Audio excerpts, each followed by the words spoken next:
Non, le peuple d'Israël n'a jamais été réduit en esclavage ou même maltraité dans la terre d'Égypte. Oubliez les 10 commandements de Charlton Heston. Oubliez le prince d'Égypte. Ce n'est absolument pas la manière dont les sages d'Israël ont compris l'histoire de l'Exode. Alors restez bien accrochés à votre chaise, car après cela, vous ne comprendrez plus jamais la Torah de la même manière.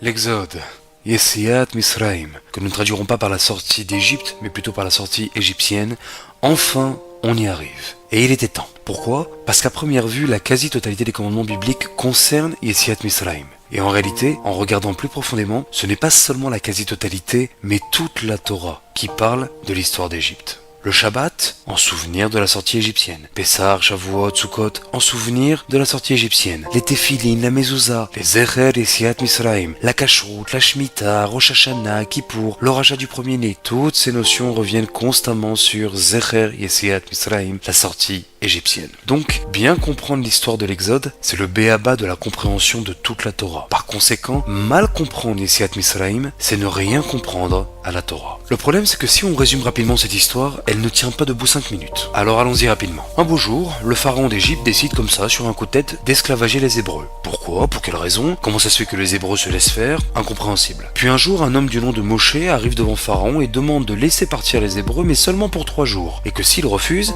Moshe le menace de tuer son premier-né, le futur pharaon. Pourquoi 3 jours ? Et en quoi le fils de Pharaon est-il responsable ? Et alors la suite, là on s'emballe complètement. Face au refus de Pharaon, le Tout-Puissant va faire s'abattre sur l'Égypte une série de catastrophes apparemment complètement surnaturelles, mais alors très originales. Et je comprends pas, si on parle du Tout-Puissant, pourquoi ne pas simplement éliminer les Égyptiens d'un coup de crise cardiaque foudroyant, et en moins de 10 minutes, tous les Hébreux seraient libres. À quoi ça sert tout ce cinéma, mis à part de rendre riche Charlton Heston et DreamWorks ? Et Pharaon qui reste imperturbable, il a devant lui un homme capable de faire tomber le feu du ciel et d'éteindre le soleil, et il bronche pas. Il tient tête au plus grand sorcier de tous les temps. Pire encore, il voit devant lui la mer qui s'ouvre, et au lieu de faire demi-tour avec toute son armée en direction du Groenland en jurant de ne plus jamais boire d'alcool de sa vie, non, il a la brillante idée de foncer tête baissée dans l'eau avec son armée. Et heureusement que je n'ai pas parlé des Midrashim sur cette période, parce que là, la main de Bithia qui s'allonge de 30 mètres, les sauterelles qui ont des crocs de loup-garou, bref, on nous prend vraiment, mais vraiment pour des idiots. Et ça, c'est pas possible. Pourquoi ? Parce que Manitou, le Rav Léon Ashkenazi, nous a enseigné que le texte biblique doit être pris au sérieux. Et si on doit prendre l'histoire de l'Exode au sérieux,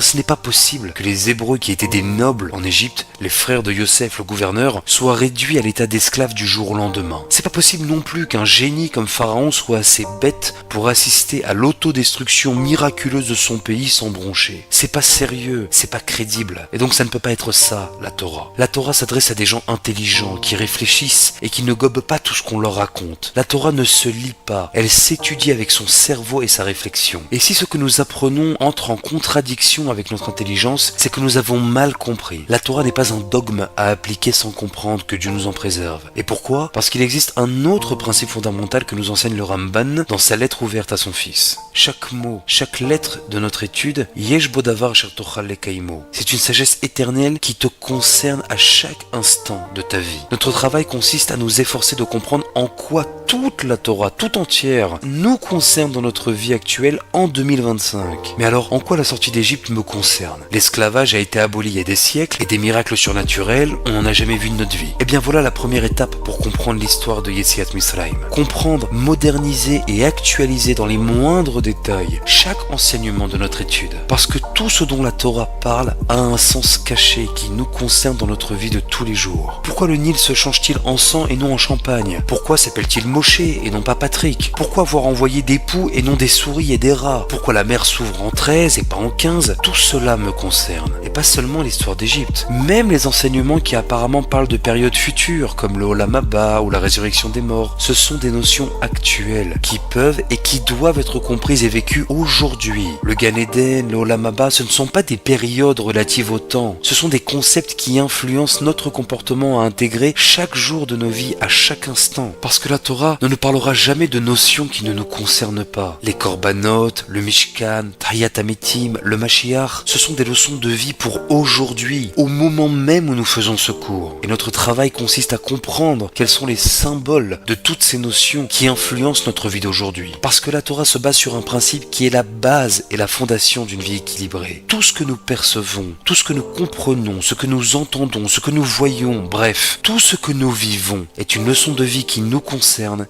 pour notre évolution. Voilà pour l'introduction. Et maintenant, on commence le film.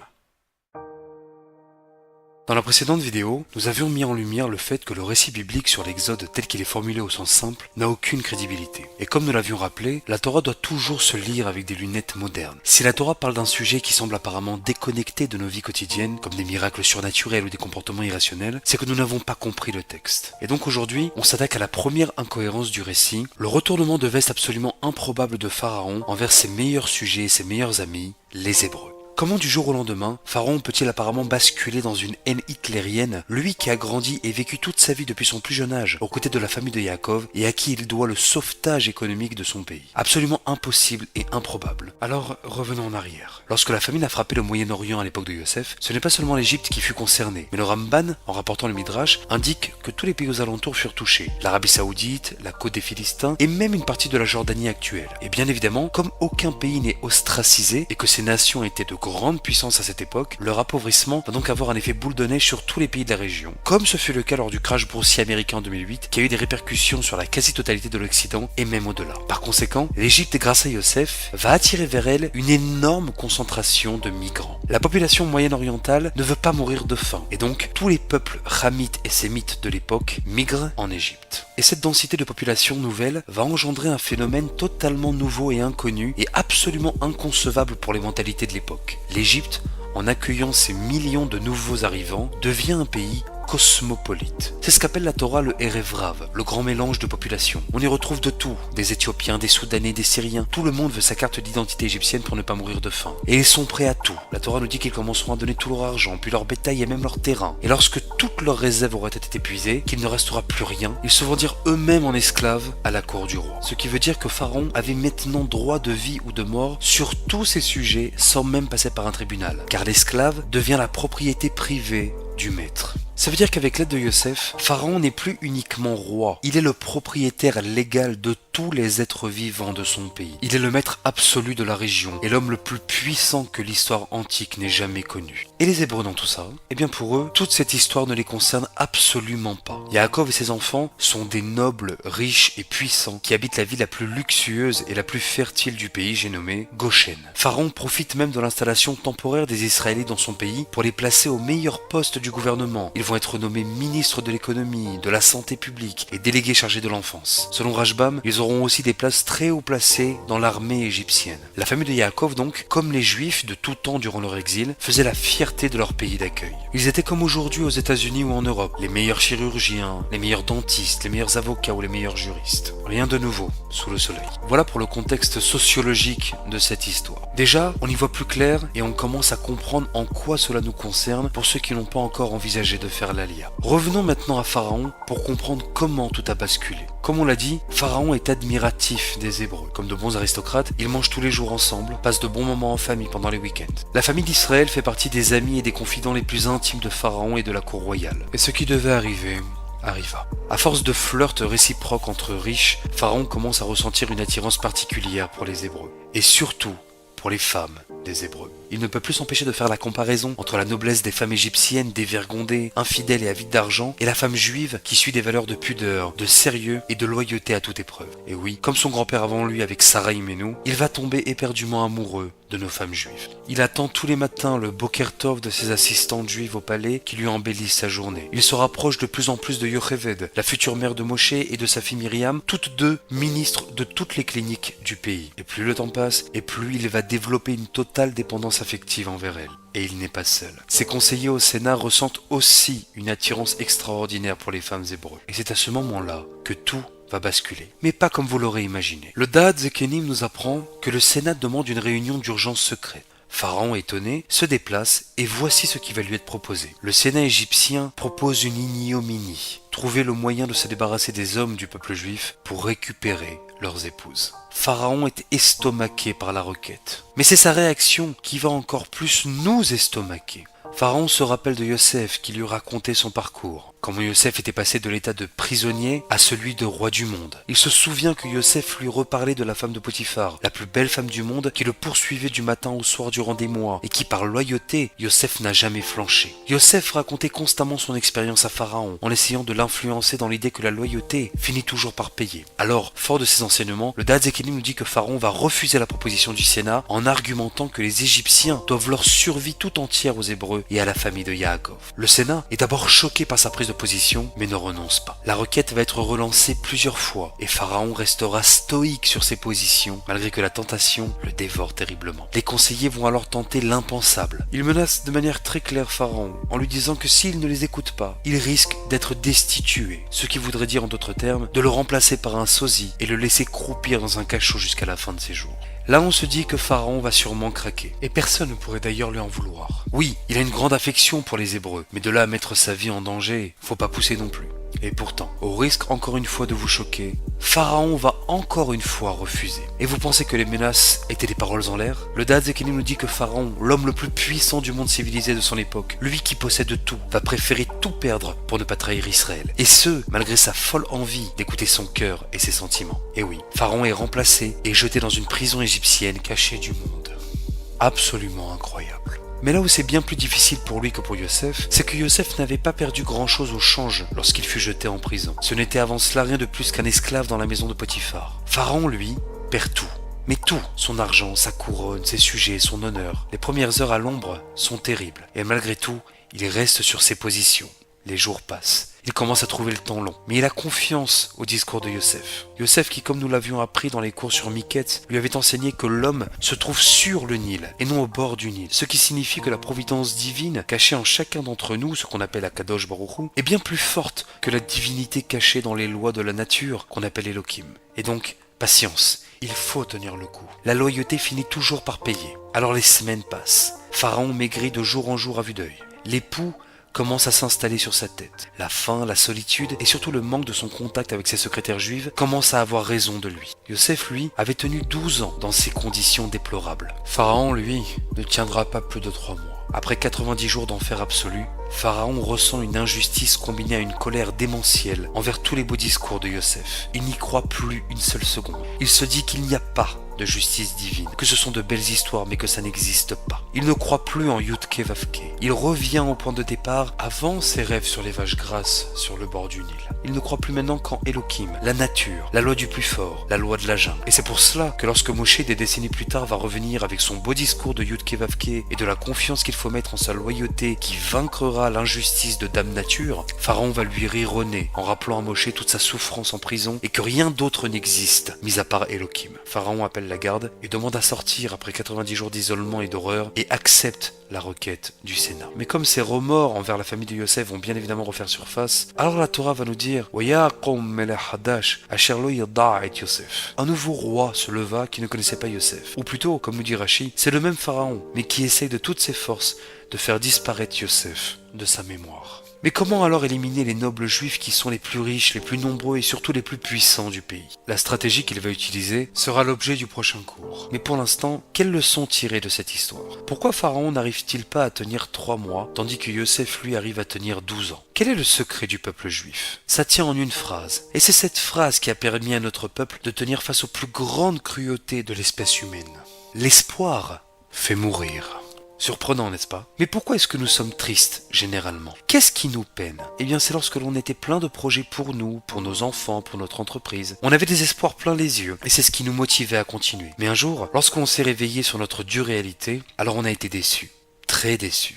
Pourquoi est-ce qu'on se met en colère? Parce qu'on avait l'espoir que notre patron nous paye le 10 après avoir travaillé tout le mois. Mais qui te garantit que l'entreprise ne va pas faire faillite? On avait espoir de passer une bonne soirée au restaurant. Mais qui te garantit que la voiture ne va pas tomber en panne sur l'autoroute? On avait l'espoir de commencer une nouvelle entreprise. Mais qui te garantit de ne pas tomber malade demain matin? En réalité, si on réfléchit bien, notre bonheur, tout comme nos peurs d'ailleurs, se base presque toujours sur des réalités qui n'existent pas encore. Tout comme Pharaon qui avait l'espoir d'être libéré. Mais cela voudrait donc dire qu'en réalité, nous ne sommes quasiment jamais heureux, vu que notre bonheur est soumis à condition que tout se passe comme prévu. Mais je pense que pour la majorité d'entre ceux qui écoutent le cours, la vie a suffisamment prouvé que rien ne se passe jamais comme prévu. Alors quoi? Nous sommes donc condamnés à être malheureux toute notre vie? Ou alors heureux mais sous condition? Eh bien la Torah a une alternative. Mizwa gedola liot besimcha tamid. Il est impératif d'être heureux dans toute situation. Ça veut dire que je ne suis pas heureux d'aller à l'université parce que j'ai l'espoir de passer le diplôme. Non, pas du tout. Ça, c'est le bonheur sous condition générale. Je suis heureux d'aller en classe parce que chaque instant où j'étudie ma géographie, mes mathématiques ou ma Gemara, je prends déjà du plaisir à le vivre. Je suis déjà heureux, indépendamment de ce qui se passera dans les 5 prochaines minutes. Je vis pleinement avec joie le moment présent. Je ne suis pas heureux d'aller au travail parce que j'ai l'espoir d'avoir un bon salaire. Je suis heureux d'aller chaque jour dans le travail qui m'épanouit et qui me convient. Je ne suis pas heureux de passer une bonne après-midi avec ma famille parce que peut-être il va pleuvoir toute la journée et que les enfants vont être déçus. Non, je suis heureux dès la première seconde où je commence à passer ma journée avec eux. Depuis la maison jusqu'à la voiture ou le bus, je suis déjà rempli de bonheur parce que je suis avec eux. Peu importe comment la journée va se dérouler. En clair, je n'espère rien de la vie. Parce que la vie ne me doit rien. J'aime la vie pour chaque seconde de respiration. Peu importe ce qu'il se passera ce soir, demain. Mais alors dans ce cas-là, pourquoi prier? Pourquoi demander des choses? Pourquoi demander des choses qui, si elles ne se réalisent pas, risquent encore une fois de me décevoir? C'est parce que les gens ne savent pas prier. On ne fait pas sa tefila en pleurant sur son sort. Parce que si on passe notre tefila à pleurer et à se lamenter, eh bien on va continuer à se lamenter longtemps. Parce que rien ne va se passer comme prévu. Durant des siècles et des millénaires, le peuple juif s'est imaginé plein d'espoir qu'un Mashiach un jour viendra, peut-être avec des petites ailes sur un âne, et la Géoula se fera comme ça, de manière extraordinaire, claire et foudroyante. Mais la réalité nous a encore beaucoup déçus. Et non, la Géoula ne s'est pas fait de cette manière-là. Elle s'est fait par l'aide de juifs, laïcs, parfois même anti-religieux, et qui ont asséché les marécages. Oh là là, mais quelle déception! C'est pas du tout comme ça que j'avais prévu l'histoire. Mais oui, mais c'est comme ça que la Providence a choisi de libérer son peuple. C'est dans ce sens-là qu'on doit faire notre tefila. On commence par dire Baruch, par dire merci pour tout ce que l'on a déjà. Je prie en disant que je suis déjà comblé de tout ce que la vie m'offre et m'a offert. Je nage déjà dans le bonheur. Et si ma demande est acceptée, alors je serai d'autant plus heureux. Mais si elle n'est pas acceptée, eh bien je serai toujours aussi heureux. Yosef Hatzadik est comme tous nos tzadikim qui ont vécu des moments épouvantables en apparence, comme Rabbi Akiva ou l'Admor Hazaken, n'ont jamais pleuré sur leur sort, parce que eux avaient conscience que l'endroit où ils se trouvaient était le meilleur endroit pour eux, au meilleur moment où il fallait être. Combien de témoignages de grands de notre peuple qui souriaient constamment face aux épreuves. Mais ça ne veut absolument pas dire qu'il faut accepter la vie avec fatalité sans faire tout notre possible pour la changer. Évidemment que non. Mais même si je demande de l'améliorer, au moment même de ma douleur, je suis déjà comblé de bonheur. Comme nous l'enseigne souvent le Rav Yahya Ben Shetrit, ce merveilleux cadeau, ce merveilleux présent qui s'appelle la vie, n'est possible qu'en la vivant à l'instant présent. Bon, maintenant qu'on a fait le point sur la personnalité de Pharaon, nous allons maintenant passer au cœur du mythe que nous allons démonter. Comme annoncé en début de vidéo, le peuple d'Israël n'a jamais été esclave en Égypte. Dans le cours précédent, nous avons expliqué le volte-face foudroyant de Pharaon. Passons maintenant au cœur de cette histoire, l'esclavage soudain des Hébreux. Comment cela est-il possible? Comment un peuple noble, riche, puissant et nombreux, comme le dit Pharaon lui-même, Rav we'asum mimenu, a-t-il pu être réduit en esclavage du jour au lendemain? Pourquoi ne se sont-ils pas rebellés? Pourquoi n'ont-ils pas pris les armes contre l'armée égyptienne? Plus étonnant encore, le sage explique que la tribu de Lévi n'a pas été réduite en esclavage. Elle était occupée à étudier dans les yeshivot. Donc comment imaginer qu'une partie du peuple soit oppressée pendant que d'autres du même peuple semblent vivre paisiblement dans les kolélim? Pourquoi Pharaon ordonne-t-il de jeter tous les nouveau-nés dans le Nil, qu'ils soient hébreux ou égyptiens? Pourquoi Moshe tue l'Égyptien qui fouettait l'hébreu si ces scènes de violence étaient apparemment la norme? Comment se fait-il que l'Éternel doit demander l'autorisation à Pharaon pour libérer Israël? Et si les Égyptiens étaient aussi horribles envers les Hébreux, pourquoi donc alors les Béné Israël demandent sans arrêt à Moshe de retourner en Égypte? Et encore plus surprenant, comment la Torah peut-elle nous interdire de détester les Égyptiens après que les Midrashim nous racontent qu'ils étaient capables de prendre nos enfants pour les emmurer dans les pyramides? Toutes ces questions démontrent qu'une lecture simple et superficielle de la Torah nous ferait passer à côté de ces enseignements profonds et intemporels. Le problème est que lorsqu'on cherche une réponse cohérente chez les commentateurs pour suivre un fil conducteur à travers ce récit, on se retrouve face à encore plus de questions et d'apparentes contradictions. D'un côté, le Ramban affirme que Pharaon n'aurait jamais attaqué frontalement les Hébreux, sachant pertinemment qu'ils étaient bien plus forts que lui et que son armée. Pourtant,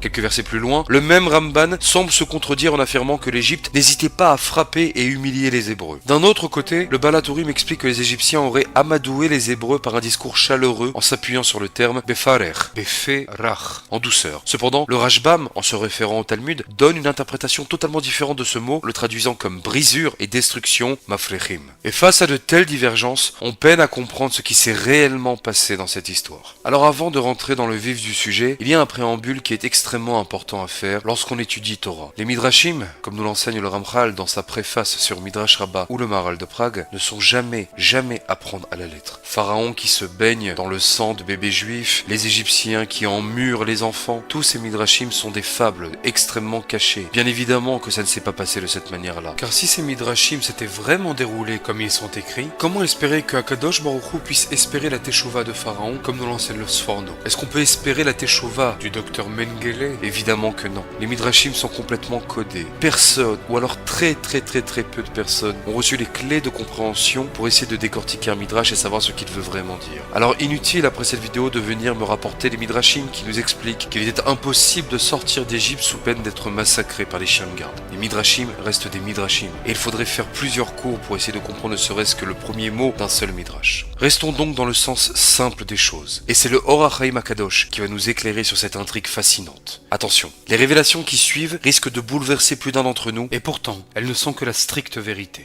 Reprenons là où nous nous étions arrêtés. La sortie de prison de Pharaon. Quel est désormais son objectif? Comme son grand-père avant lui qui désirait Sarah Imenou, il désire lui aussi les femmes juives dont il est terriblement amoureux. Mais il y a un problème majeur. Ces femmes sont déjà mariées et leurs maris ne sont pas des hommes qui se laissent faire. Alors comment parvenir à ces fins? Déclarer la guerre à Israël? Impossible, répond le Ramban. Non seulement les Hébreux sont bien plus puissants militairement, mais fait encore plus surprenant bien que logique, le Ramban affirme que si Pharaon avait tenté de porter atteinte aux Hébreux, les Égyptiens eux-mêmes se seraient opposés à ce que la royauté maltraite des citoyens aussi modèles. Confrontation directe donc, impossible. Il ne reste qu'une seule option, laisser mourir les maris d'épuisement et de vieillesse, ou mieux encore, provoquer des divorces de masse. L'idéal serait de faire les deux en même temps. Et c'est ici que le Or HaChaim dévoile la stratégie diabolique de Pharaon. Pharaon savait parfaitement que les Hébreux appréciaient la réussite et l'ascension sociale. Mais il y avait un obstacle. Les Hébreux occupaient déjà les meilleurs postes du pays. Ils étaient les meilleurs avocats, les meilleurs médecins, les meilleurs économistes. Alors il leur propose une offre qu'ils ne pouvaient pas refuser. Pharaon leur suggère d'abandonner leur carrière prestigieuse pour des postes de haut rang. Ministre des impôts, chef de projet immobilier et maître d'œuvre pour la construction des villes de Pithom et de Ramsès, bien loin de leurs épouses qui étaient restées à Goshen.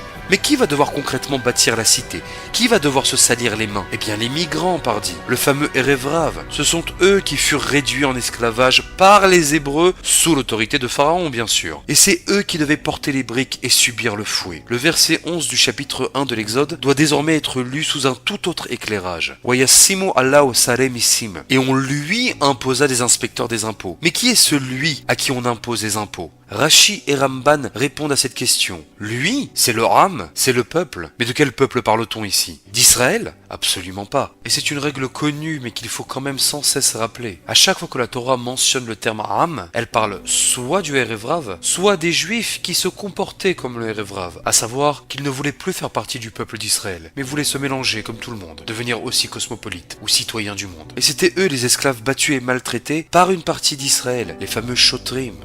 Eh oui, oubliez toutes ces histoires hollywoodiennes, oubliez le prince d'Égypte, oubliez les 10 commandements. Tout ce récit est complètement faux. Jamais Israël ne s'est retrouvé maltraité et fouetté, parce qu'il était impossible militairement d'arriver à ce résultat. Mais alors, comment cette situation aurait-elle pu nuire à Israël? Et voilà la réponse du Or HaChaim. Dans le contrat des Hébreux, une clause particulière avait été insérée. Aucun retard ne serait toléré sur les chantiers. Si un esclave immigré tombait malade ou était trop épuisé pour travailler, Pharaon refusait toute excuse. Et si le superviseur hébreu devait se salir les mains pour remplacer l'ouvrier absent, il n'avait pas d'autre choix que de le faire. Le Or HaChaim dévoile alors la stratégie. Pharaon avait volontairement augmenté la charge de travail à un rythme infernal, impossible à tenir pour les esclaves immigrés. Résultat, les Hébreux eux-mêmes étaient contraints de descendre sur les chantiers pour éviter tout retard. Mais le plan de Pharaon allait plus loin. Premièrement, un rythme de travail infernal. Cela épuisait non seulement les corps, mais aussi les esprits, et un éloignement progressif des foyers. Les superviseurs hébreux étaient obligés de rester de plus en plus longtemps à Pithom et à Ramsès, loin de leur épouse,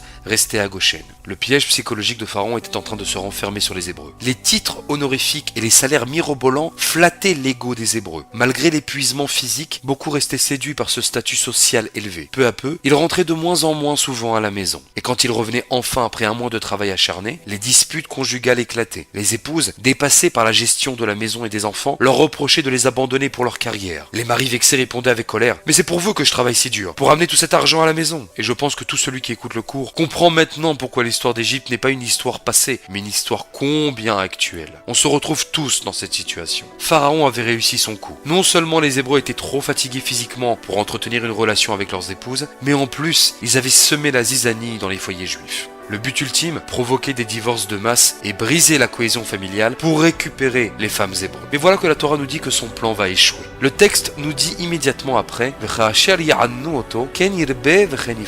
plus il l'opprimait et plus il se multipliait et se renforçait. Pharaon ignorait la force du foyer juif basé sur le Shalom Bayit. Chez nous, plus les disputes sont intenses, plus les réconciliations sont passionnées et souvent suivies de naissances multiples. Rien n'égale une relation intime après une forte engueulade. Des jumeaux, des triplés, voilà le fruit de ces réconciliations. Et Israël devient encore plus nombreux, encore plus riche et encore plus puissant. Et tout ça grâce à Pharaon. Pharaon devait maintenant changer de stratégie. Il savait que les hommes hébreux vieillissaient et finiraient par mourir tôt ou tard. Mais il devait s'occuper de la nouvelle génération, toujours avec une extrême discrétion, pour éviter une rébellion incontrôlable de la part des Hébreux, qui, s'ils le voulaient, n'auraient plus aucun mal à l'éliminer. Le Ramban, une fois de plus, nous révèle une vérité qui résonne particulièrement pour nous en tant que Juifs de France. Pharaon avait engagé des tueurs pour commettre des attentats dans les quartiers de luxe à Goshen avec pour mission de tuer les garçons. Mais bien évidemment, si un Hébreu venait porter plainte auprès des autorités égyptiennes pour négligence des services de renseignement, on lui rendrait justice dès que le coupable, qui avait été engagé par Pharaon lui-même, aurait été retrouvé. Il n'est pas sans intérêt de noter que parfois, nous sommes étonnés par la facilité avec laquelle certains terroristes parviennent à nous atteindre. Toucher un juif, c'est toucher à la France, disent-ils. Bah voyons, je ferme ici la parenthèse. Quant à l'ordre donné par Pharaon aux sages-femmes de tuer les mâles à la naissance, cette demande a été formulée avec une grande discrétion elle aussi et une ruse machiavélique, de manière à ne jamais laisser penser que l'Égypte cherchait à nuire aux enfants d'Israël. Mais nous reviendrons sur l'histoire des sages-femmes dans le cours suivant.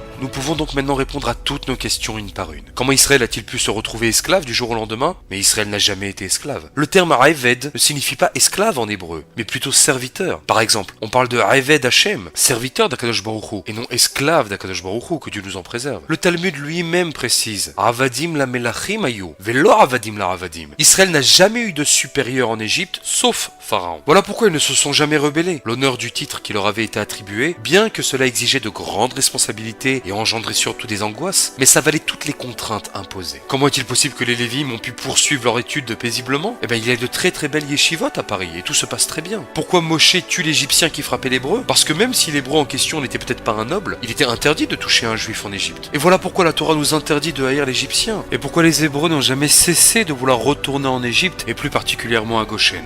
Voilà aussi pourquoi Moshe n'a jamais, au grand jamais prononcé cette phrase hollywoodienne, inventée de toutes pièces et complètement fausse. Laisse partir mon peuple. Parce que si Moïse avait formulé cette phrase à Pharaon, le roi d'Égypte lui aurait répondu « Mais qui les retient de force? Ils sont libres de partir quand ils veulent. » La véritable formulation de la Torah est « Shlach et ammi we'yavduni » « Renvoie mon peuple » pour qu'il me serve. Moshe savait pertinemment qu'Israël n'aurait jamais accepté de partir de lui-même. C'est pourquoi il a demandé à Pharaon de les renvoyer. Sans cela, on serait encore en France ou aux États-Unis. Et maintenant, on comprend le verset 31 du chapitre 5. Je le lis en entièreté une première fois en hébreu, puis je traduis. Oui, amen, ha'am, wa yishme'u ki faqad Hashem et bene Israël, vechi ra'a et onyam, wa yqedu wa yishtahawu. Et le peuple crut et entendit que l'Éternel avait délivré les enfants d'Israël et qu'il avait vu leur souffrance.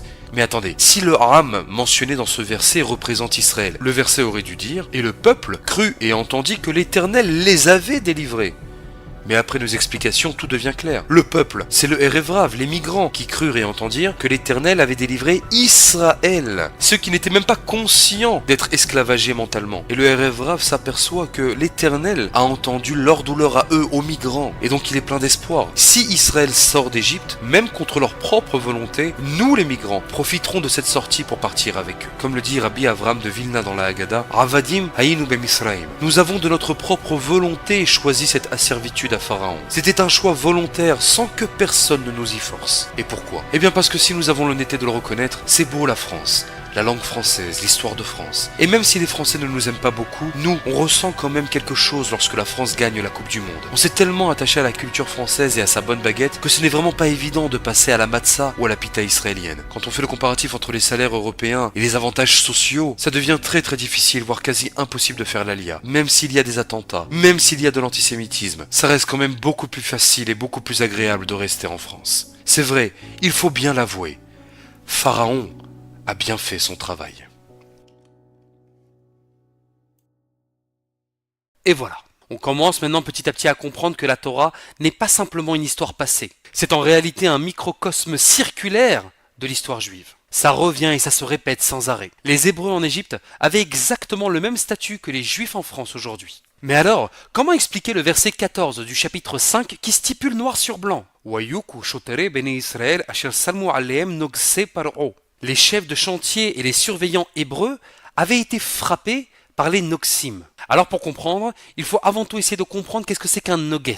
Rien à voir avec les nuggets. Rashbam, le petit-fils et élève de Rashi, va nous expliquer au chapitre 5 verset 6 que les noxim étaient des juges, les juges de la cour suprême égyptienne. Alors évidemment que les juges ne vont pas frapper physiquement les gens. Qu'est-ce que ça signifie être frappé par un juge? Eh bien on parle en réalité de sanctions, se faire retirer son permis, saisie bancaire, interdiction de quitter le territoire. C'est de cette manière que les noxim, les juges, frappaient les surveillants hébreux. D'ailleurs Rashbam l'a appris de son maître Rashi. Vous vous souvenez du fameux Ish Mitzri, l'homme égyptien qui frappait un hébreu et qui a été tué par Moshe? Eh bien Rashi va nous apprendre que ce fameux Ish Mitzri était un nogues, était un juge qui avait eu des vues sur la femme de cet hébreu. Cet hébreu était sûrement un habitué des tribunaux, il était peut-être même avocat, et à force de proximité, le juge a fini par avoir des vues sur son épouse. Alors par jalousie, le juge sanctionna l'hébreu par toutes sortes de mesures juridiques et économiques. Moshe, qui était alors gouverneur et qui détestait l'injustice, va secrètement se débarrasser du juge. Et vous voulez que j'aille encore plus loin? Je pourrais même oser vous dire que le fameux juge, le fameux nogues, était lui aussi un hébreu. Mais il faisait partie de ces hébreux complètement assimilés à la nation égyptienne. C'est peut-être pour cela que la Torah va stipuler Ish Mitzri, l'homme égyptien, au lieu de tout simplement dire Mitzri, l'Égyptien. Exactement de la même manière que Moshe Rabbeinu lui-même va être appelé Ish Mitzri lorsqu'il arrive à Midian. Le mot Ish dans la Torah concerne généralement Israël. Comment est-ce qu'on pourrait donc traduire Ish Mitzri? Juif français. Voilà maintenant comment on peut comprendre le Talmud lorsqu'il affirme que personne n'était au-dessus des béné Israël en Égypte si ce n'est Pharaon lui-même. Personne en Égypte n'avait un statut social supérieur aux enfants d'Israël. Et maintenant que le statut des Hébreux est clair pour tout le monde, comment imaginer que Pharaon a pu décréter de tuer les mâles? Alors attention les yeux, on replonge en profondeur.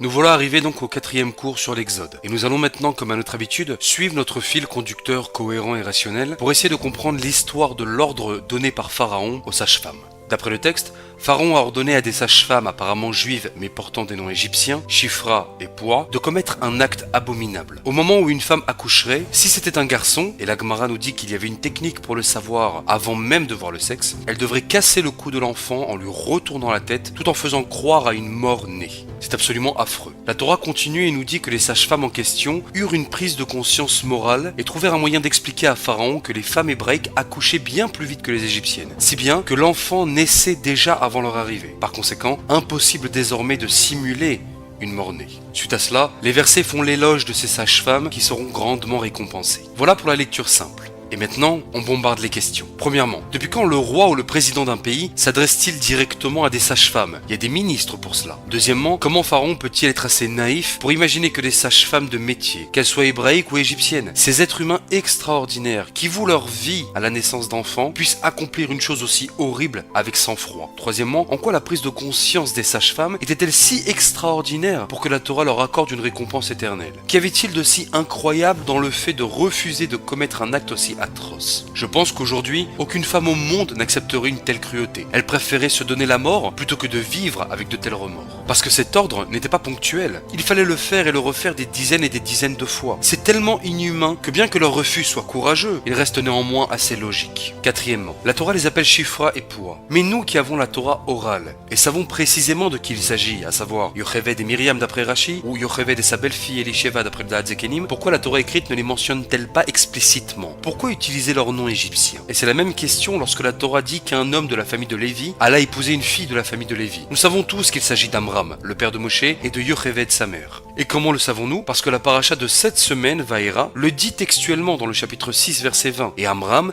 prit Yocheved pour épouse. Voilà. C'est clair. Alors pourquoi le cacher dans la paracha de Shemot?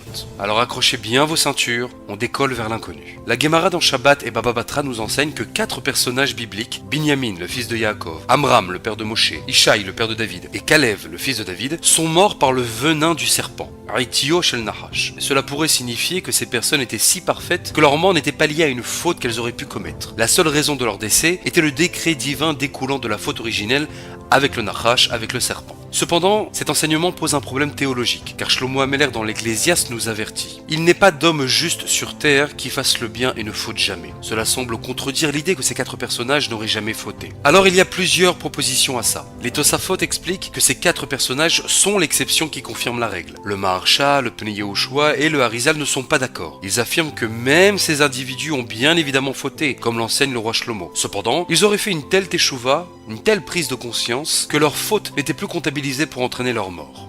Tiens donc, quelle est donc chez Amram cette prise de conscience si extraordinaire qui le rend blanc comme neige?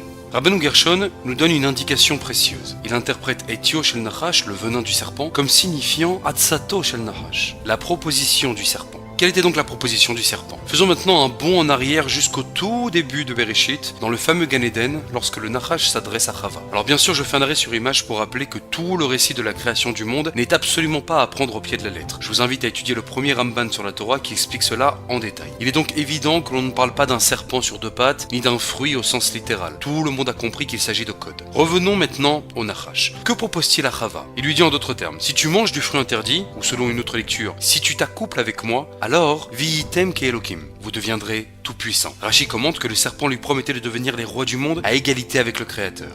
C'est intéressant cette obsession de devenir Elohim, tout puissant. Ça nous rappelle un certain pharaon qui lui aussi se prenait pour Elohim. Il se faisait appeler le Tanim Agadol, le grand reptile, en référence au Nahash, ce serpent tout puissant.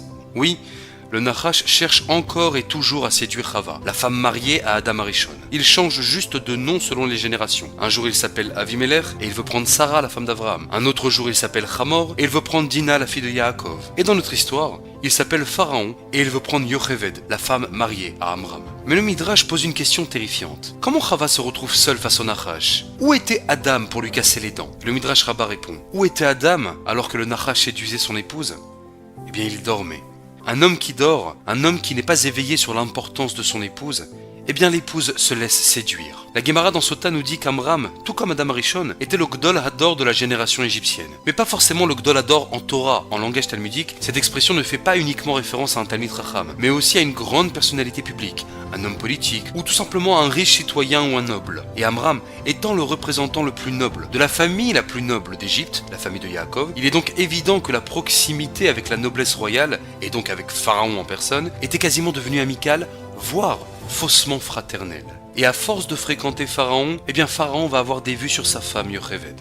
Alors au début, comme un serpent qui s'enroule lentement autour de sa proie, Pharaon ne va rien laisser transparaître. Mais avec le temps de bien endormir Amram, il va tenter de se rapprocher de sa femme. Il va donc la nommer ministre de toutes les sages-femmes et des cliniques de l'Égypte. Un poste d'une importance capitale et qui va demander à Yocheved un contact quasi journalier avec Pharaon. Et c'est terrible à dire, mais je ne me permettrai pas si la Torah elle-même n'osait pas l'écrire. Tout comme Chava qui se laisse séduire par le Nahash, eh bien Yocheved aussi va succomber au charme du beau, riche et puissant Pharaon. Pharaon va alors profiter de cette ouverture pour demander à Yocheved d'oublier son prénom hébreu, de prendre un prénom local et de devenir une bonne égyptienne digne de ce nom. Et non seulement Yocheved accepte, mais elle l'impose à sa fille ou à sa belle-fille. Pharaon va lui refaire le discours du serpent. Laisse tomber ton mari, deviens ma reine, et avec moi, nous régnerons en maître sur le monde entier. Le Rav Tzvi Elimelech Shapira de Dinov nous apprend qu'après cette épreuve de loyauté et d'assimilation de la part de Yocheved, Pharaon a une telle confiance en elle, car il sait désormais qu'elle ne le décevra pas, qu'il peut lui demander ce qu'il veut, même la pire des atrocités. Elle est sous son emprise. Et il n'est pas faute de remarquer que l'un des comportements premiers d'une femme adultère, c'est l'abandon de ses enfants. C'est peut-être aussi pour cela que la tribu de Lévi n'a pas fait partie du plan machiavélique de Pharaon. Par pitié pour l'amour de sa vie, Yocheved, qui venait de la tribu de Lévi, il ne les envoie pas à Pithom et à Ramsès. Exactement comme Avram Avinu, qui avait profité des avances que les Égyptiens faisaient pour séduire Sarah, en demandant toutes sortes de cadeaux, comme nous le dit Rashi, Weitnuli matanot, dans le pasuk Vehayeta nafshi biglaler. Yocheved, ou Shifra plutôt, est donc sur le point de trahir son propre peuple pour devenir la nouvelle reine d'Égypte. La proposition est extrêmement séduisante. Elle se dit qu'elle va le faire. Et c'est là qu'elle a une révélation, une prise de conscience, une teshuva extraordinaire. À quelques secondes de commettre son premier infanticide, elle se reprend. Elle pleure sûrement toutes les larmes de son corps en réalisant à quel point elle était tombée dans la dépendance affective. Pourtant, elle sait que son refus d'obéir peut lui coûter non seulement sa fortune, mais sa propre vie. Mais pour le Klal Israël, Yocheved désobéit et risque sa vie. Elle retourne chez son mari en larmes et aura une relation avec Amram. Cette nuit-là, durant leur relation conjugale, Yocheved va tout lui avouer. Les sentiments qu'elle a pu avoir pour Pharaon, les regrets et les remords qui la rongent depuis longtemps, mais surtout l'idée terrifiante qu'a eu le roi d'Égypte pour se débarrasser des garçons, et dont elle est la seule personne du pays à connaître le secret, à être dans la confidence royale. Elle espère de tout son cœur que son mari va lui pardonner. Mais malheureusement, Amram n'accepte pas ses excuses. Il est trop sous le choc de ce qu'il vient d'apprendre. Il réalise que celui qu'il considérait comme un ami ou un frère, Pharaon, n'est qu'un pervers narcissique qui cherche à lui voler sa femme et à remplacer le peuple d'Israël. Le Baal HaTurim va nous apprendre qu'Amram demande le divorce. Et la pauvre Yocheved se retrouve maintenant sans structure familiale. Et pire encore, elle doit s'expliquer devant Pharaon. Elle est prise au piège. Et comme ces explications ne vont pas satisfaire Pharaon, le Rashbam et le Dad Zekenim nous enseignent que Pharaon va envoyer Yocheved dans ses appartements privés sous contrôle policier. Yaras Lahem Batim. Il perd confiance en elle et a peur désormais qu'elle aille divulguer son plan. Mais Akadosh Baruch Hu, qui sonde les cœurs, sait que la teshuva de Yocheved le soir des retrouvailles avec Amram était sincère. Et de cette union, de cette nuit-là, Yocheved, alors qu'elle est pour le moment divorcée et seule, va tomber enceinte. Et c'est la petite Myriam qui en veut terriblement à son père d'avoir divorcé de sa mère qui va faire la leçon à son père. Très bien, maman s'est mal comportée, mais elle t'aime toujours. Si tu ne la récupères pas, tu laisses un boulevard à Pharaon pour qu'il la récupère. Tu vas laisser Pharaon gagner. Lui au moins ne voulait éliminer que les mâles. Mais à cause de toi maintenant, c'est tout Israël qui peut disparaître. Et après avoir presque convaincu son père, Myriam lui donne le coup de grâce en lui apprenant la nouvelle. Maman est tombée enceinte de toi à l'âge de 130 ans, aussi miraculeux que Sarah Imenu à 100 ans. Amram craque et réépouse Yocheved. Suite à cette nouvelle, Pharaon explose de rage et de jalousie. Comment la femme qu'il aime plus que tout peut-elle tomber enceinte de son mari? Lui qui pensait qu'elle n'avait plus aucun rapport conjugaux. Il ne rêve plus que d'une chose, tuer l'enfant qui est en elle. Mais comment faire sans dévoiler ses intentions aux yeux de tous? Elle et son mari font partie des gens les plus importants d'Égypte. Il sait, grâce à ses astrologues, que l'enfant va naître le 7 Adar. Alors il perd complètement le contrôle et fait une demande absolument folle. Pharaon ordonne à toute l'Égypte que le 7 Adar prochain, tous les nouveau-nés, hébreux et égyptiens, devront être jetés dans le Nil, dans son Nil, comme pour symboliser « ton fils, Yocheved, il m'appartient pour toujours ». Et donc dans sa perte de contrôle, le roi est prêt à tuer des milliers, voire des millions d'enfants innocents, uniquement pour masquer son envie de tuer l'enfant de la femme qu'il aime et qu'il a trahi. Et finalement, la seule chose qui va calmer Pharaon sera la satisfaction de voir Moshe, le fils de Yocheved, grandir loin de ses parents dans son palais. Pharaon voit en Moshe le fils qu'il aurait dû avoir. Il nommera Moshe à l'âge de 12 ans seulement vice-roi d'Égypte. Quelle histoire incroyable et tellement moderne. Voilà pourquoi la Torah avait décidé de cacher les noms d'Amram et de Yocheved. Parce que durant cette période, ils n'étaient pas forcément fiers de leur judaïté. Mais alors comment se fait-il que ce sont peut-être les plus assimilés et les plus grands patriotes égyptiens qui vont finalement donner naissance au plus grand sioniste de l'histoire, Moshe Rabbeinu, qui a sacrifié sa vie pour qu'Israël retrouve sa terre? Parce que les Lévi'im ont une qualité particulière différente des autres tribus. Peu importe leur objectif, ils se donnent à 200%. C'est ce qu'on appelle la Messirut Nefesh. Ils ne font pas de cinéma. Ils s'investissent corps et âme dans leur mission, au-delà de leurs propres intérêts, que ce soit dans la raison ou même dans l'erreur. Dans l'erreur, lorsque les Lévi'im pensent que l'Égypte leur veut du bien, ils s'y consacrent à fond, quitte à changer leur prénom, à s'assimiler et à s'investir dans la politique égyptienne avec la plus grande loyauté. Mais lorsqu'ils s'aperçoivent qu'ils se sont trompés, ils font volte-face à 180 degrés et appuient sur l'accélérateur à pleine puissance. Une sorte d'Éric Zemmour qui, même s'il se trompe en se pensant français avant juif, reste cohérent dans le choix qu'il a fait. Il a choisi le peuple français et il s'investit. Il investit toute sa vie et toutes ses forces pour que le peuple français réussisse. On espère juste qu'un jour, Éric Zemmour, tout comme Amram, Yocheved ou Moshe lui-même, comme on le verra dans un autre cours, réalisera qu'il s'est trompé de peuple et que le salut du monde ne passe ni par l'Égypte, ni par la France, mais uniquement par Israël. On espère un jour viendra. Il deviendra alors peut-être le Moshe de notre génération. En tous les cas, Voilà la nature profonde de la famille de Lévi. Lorsque Hamor viole Dina, Lévi risque sa vie pour défendre l'honneur de sa sœur. Lorsque l'Égyptien frappe injustement un Hébreu, Moshe risque sa vie en le tuant. Lorsque les bergers attaquent les filles de Midian, encore une fois, Moshe risque sa vie pour ce qu'il trouve juste. Et pendant 40 ans, Moshe consacrera sa vie à Israël. Et à l'époque du Beth Amikdash, les Lévim n'auront pas le droit à une parcelle de terrain, car leur seule préoccupation doit être le service corps et âme à la nation d'Israël. C'est ça le secret des gens qui réussissent à changer le monde. Ce ne sont pas des gens qui ne font pas d'erreurs. Même s'ils font des erreurs, ils vont jusqu'au bout de leur démarche. Et ce n'est que de cette manière-là qu'on transforme sa vie. Parce que de la même manière que le Créateur croit en nous ajoutant à chaque instant une inspiration puis une expiration, nous devons nous aussi à chaque instant nous investir à 100% dans nos objectifs. Et voilà. On comprend maintenant comment Pharaon a pu condamner à mort Moshe Rabbeinu alors qu'il était vice-roi d'Égypte. Moshe était né le 7 Adar, et le décret de l'enfant né le 7 Adar concernait tous les enfants du pays, hébreux et égyptiens. Si Pharaon avait gardé en secret la date de naissance de Moshe, il jubilait à l'idée que l'enfant de la femme qu'il a aimée, Yocheved, grandissait maintenant dans son propre palais comme étant son propre fils. Mais maintenant que Moshe a trahi l'Égypte, Pharaon voit en Moshe son père, Amram, celui qu'il jalouse par-dessus tout. Alors, il va dévoiler publiquement la date de naissance de Moshe dans les journaux égyptiens. Ça va alors provoquer une colère générale. Tous les citoyens, hébreux et égyptiens, réclament la mort de Moshe. Pourquoi lui serait épargné du sort que leurs propres enfants ont subi il y a quelques années? Bon, maintenant on va passer aux choses très sérieuses. Comment comprendre que le Tout-Puissant a besoin de l'autorisation de Pharaon pour faire sortir Israël d'Égypte?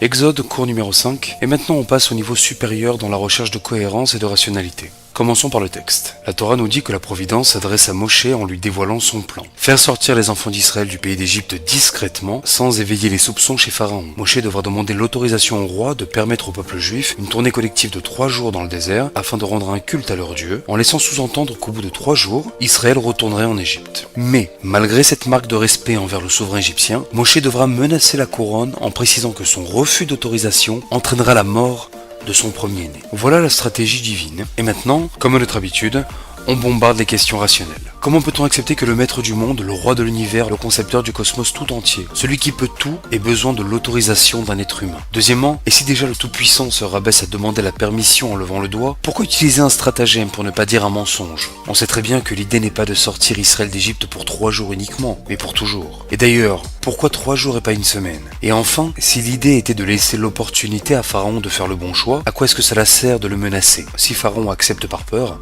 c'est parce qu'il n'a plus le choix. Lorsqu'une personne est en grande difficulté financière, elle se met à prier. Alors, un homme apparaît dans sa vie, son père, son patron, et lui règle sa dette par un simple virement bancaire. Et à force de christianisation, on aurait tendance à croire que la prière de cette personne a été exaucée. Mais c'est complètement faux. Cet effet-là, sa prière, n'a pas été entendue. Et la preuve en est qu'en très peu de temps, cette personne va encore se retrouver dans des difficultés financières et se remettre encore à prier en espérant encore une fois qu'un miracle vienne le sauver. Mais ça, ce n'est absolument pas le modèle que prône le judaïsme. Parce que lorsqu'il y a un problème d'argent, de santé, shalom ou familial, le juif a l'obligation de comprendre que son problème est une occasion de changer les défauts de son caractère. Un homme qui ne se soucie pas de son prochain va donner du poisson au miséreux. Mais un homme de bonne morale va lui apprendre à pêcher. Il va s'asseoir avec lui et essayer de comprendre la raison pour laquelle il se retrouve toujours dans la même situation financière. Et dans 99% des cas, pour ne pas dire 100%, la personne objective réalise qu'elle est responsable de ce qui lui arrive. Faut pas s'étonner d'avoir des problèmes de santé si on ne fait pas de sport et qu'on fume 2 paquets par jour. Faut pas s'étonner d'être surendetté si on vit constamment au-dessus de ses moyens. Pareil si on épouse une femme uniquement parce qu'elle est jolie, mais qu'on n'a jamais pris 5 minutes pour vérifier si elle vient d'une bonne famille, si nous sommes d'accord sur l'éducation des enfants, sur les rôles de chacun dans la maison. Ça va être compliqué de se poser maintenant toutes ces questions après 5 ans de vie commune et 3 enfants en bas âge. C'est quoi une prière qui est entendue? C'est lorsque durant ma tefila, durant mon introspection, je réalise enfin le pourquoi du comment et je prends sur moi l'engagement de changer mon comportement qui m'a amené à ma situation.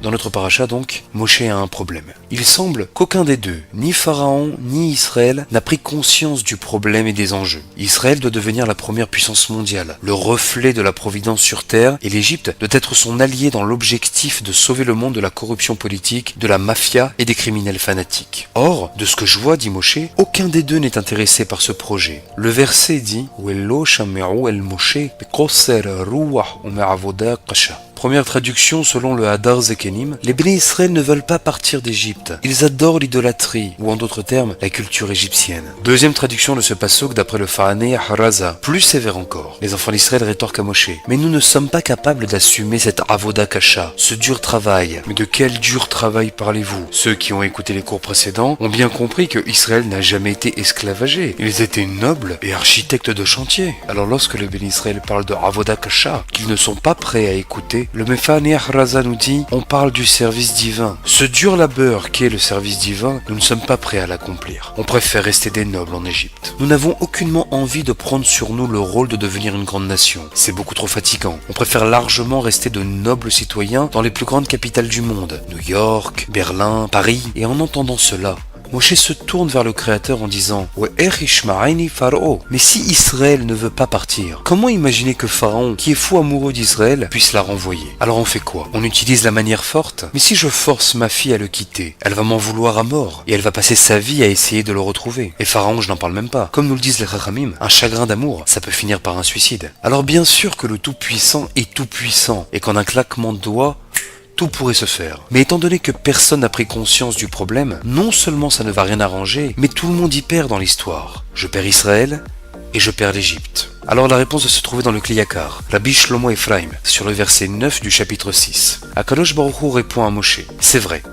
Si aucun des deux ne prend ses responsabilités, il n'y a rien à faire. Et je sais pertinemment qu'Israël ne veut pas sortir d'Égypte. Elle ne veut pas quitter son amant. Mais je sais aussi qu'il y a 1/5 du peuple hébreu qui commence doucement mais sûrement à se languir de sa terre. Il y a une petite nostalgie qui prend forme. Et pareil pour Pharaon. Je ressens que lui aussi réalise qu'il a été trop loin et qu'il commence à regretter la période de son amitié avec Yosef. Et il n'en faut pas plus pour débuter le processus de désintoxication. Mais on va y aller doucement. On ne peut pas leur demander de ne plus jamais se voir du jour au lendemain. Jamais ils n'accepteront l'idée de disparaître de la vie de l'un et de l'autre. Alors on va commencer par lui demander juste 3 jours d'effort. 3 jours sans cigarette, 3 jours sans malnutrition, 3 jours de séparation, pas de WhatsApp, pas de Facebook, rien, 3 jours d'éloignement. Mais s'ils demandent, et après les 3 jours, surtout tu leur dis, ah mais, bien évidemment, tout redevient comme avant, 3 jours pas plus, promis.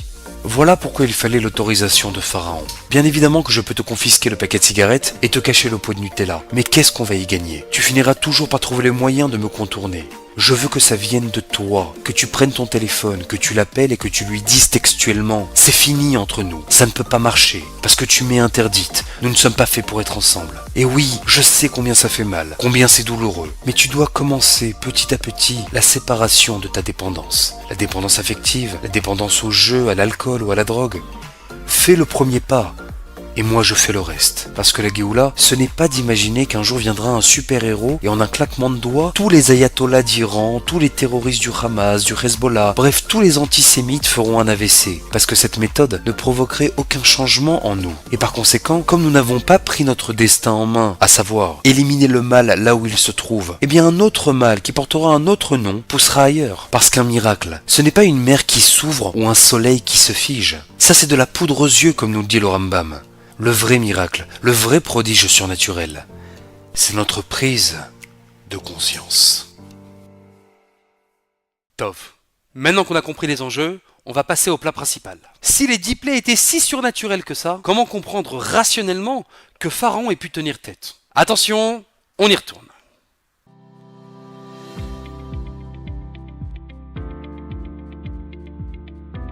Aujourd'hui, on va parler du magicien Dynamo, que je vous invite à aller voir sur YouTube. C'est un magicien américain très connu qui fait ses tours de magie en pleine rue devant les passants. Mais les millions de vues qu'il cumule sur internet sont plus causées par la réaction des spectateurs urbains que par le tour en lui-même. Quand il finit le tour, c'est tellement exceptionnel que les gens courent dans la rue et les femmes sont affolées. C'est très impressionnant et on comprend leur réaction. Imaginez maintenant que demain, ce fameux Dynamo fasse une vidéo en direct sur le net, menaçant Vladimir Poutine d'arrêter son invasion en Ukraine. Sinon, le vendredi 31 janvier 2025 à 12h13 exactement, une météorite s'écraserait sur Moscou et ferait 21 332 morts exactement. Que s'il persiste, à 17h43 de ce même vendredi, la foudre frapperait directement le Kremlin et 12 gardes du corps mourraient sur le coup. Bien évidemment, personne ne va le prendre au sérieux. Et imaginez maintenant que tout cela se produise exactement comme Dynamo l'avait prédit. La météorite s'écrase, fait 21 332 morts exactement, et à 17h43, l'éclair frappe le Kremlin et les 12 hommes sont foudroyés. Est-ce qu'une personne saine de corps et d'esprit pourrait ne serait-ce que penser que le président russe continuerait son invasion? Une météorite, la foudre, ce ne sont pas des choses qui puissent être manigancées, manipulées ou trafiquées. Ce sont des phénomènes météorologiques incontrôlables par l'homme. Mais alors si nous sommes tous d'accord pour dire que Vladimir Poutine va non seulement arrêter son offensive, mais va se mettre à genoux devant Dynamo, comment peut-on croire l'histoire des 10 plaies complètement surnaturelles? Le Nil qui se transforme en sang. Vraiment. Vous savez quelle taille fait le Nil? 6650 km. 85 milliards de mètres cubes. Et on nous raconte que cette immensité va comme par magie devenir un amas de plasma et de cellules sanguines et tout le monde trouve ça normal. Mais rien que l'odeur d'autant de mètres cubes de sang aurait exterminé toute la végétation et sûrement tous les êtres vivants du continent africain.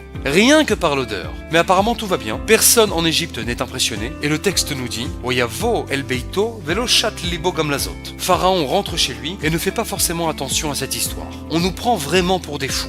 Puis, des grenouilles géantes qui débarquent comme ça de nulle part, des boules de feu qui tombent du ciel, le soleil qui s'éteint en plein jour, la mer qui s'ouvre, et Pharaon qui reste de marbre. C'est formidable tout ça. Mais c'est surtout complètement, mais alors complètement faux. Alors on a bien ri maintenant, et on va passer aux choses sérieuses. Les Chachamim vont bien nous expliquer ce que les producteurs hollywoodiens n'ont jamais compris. Évidemment que les cataclysmes qui se sont abattus sur l'Égypte n'avaient pas une apparence surnaturelle, sinon il n'y aurait plus eu de place pour le libre arbitre des Égyptiens. Évidemment que celui qui a vécu cette époque n'avait pratiquement aucune raison de croire que ces phénomènes étaient miraculeux, mais uniquement un enchaînement successif logique et rationnellement explicable. Alors encore une fois, je sais que je risque de choquer, et c'est pour cela que je prends toujours le soin de rapporter toutes les références pour que vous puissiez les vérifier par vous-même.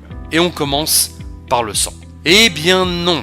Le Nil ne s'est jamais transformé en sang. Le Da'at Zekenim, chapitre 7, verset 18, rapporté par le Rabbi de Lubavitch dans son Dvar Malchut sur la paracha de Korach, nous explique. Le Nil a pourri. Il est devenu boueux. Waiv Ash Hayeor. De quelle manière? Par la mort soudaine des poissons.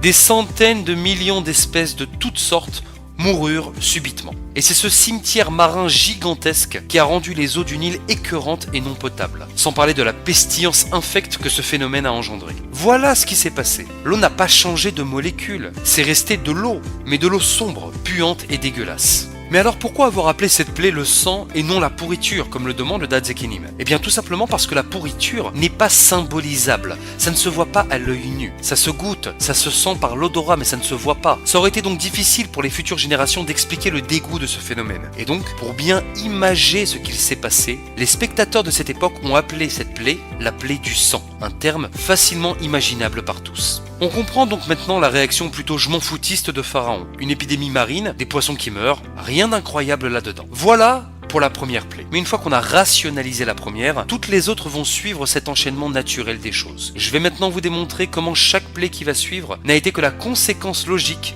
de celle qui la précède. Plaie numéro 2, la Tzfardéa. Ah, qu'est-ce que c'est la Tzfardéa? On la traduit souvent comme Rachi par la grenouille. Mais Rachi nous rapporte aussi le Midrash qui parle d'un énorme animal marin sorti de l'eau et qui, en ouvrant la gueule, laissa s'échapper une multitude de petits de la même espèce. Alors, un énorme animal vivant dans le Nil et qui porterait des petits dans sa gueule, à l'époque de National Geographic, on sait très bien de quel animal on parle. Rabbi Avram Eben Ezra, chapitre 7, verset 27, nous dit que cet animal était un prédateur, un mashrit, comme il l'appelle. Et là, Ibn Ezra nous dit que la majorité des commentateurs appellent cet animal en arabe Al-Timsah. Petite recherche sur Google donc, Al-Timsah ne se prononce plus de cette manière aujourd'hui. On dit Timsahon. Et c'est quoi le Timsahon en arabe? C'est cet énorme animal qui se cache dans le Nil pour chasser les hommes, nous dit Ibn Ezra. Nous l'avons maintenant tous deviné, la Tzfardéa, c'est le crocodile du Nil.